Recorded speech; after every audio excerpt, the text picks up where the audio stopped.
All right, this is part of a larger computer build. I got this Ryzen 9 3rd gen processor. I think the last one I had, this is my fourth iteration of AMD, starting with the Athlon 1, then I think I had the Athlon 2, then I had this FX core one that this is replacing. But I figured I'll record myself unboxing it. I think someone might actually want to see. I guess one thing I was curious about before I bought it was what the fan looked like. And so let's get in here and see.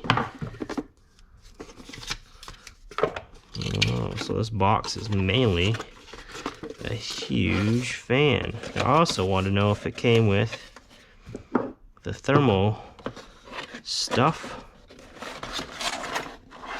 and it doesn't. Oh, look at that, it's already got some on there, so you don't need the paste because it's already got it perfectly.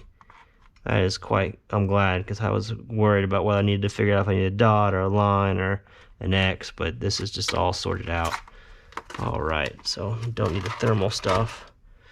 Cool. On to the motherboard.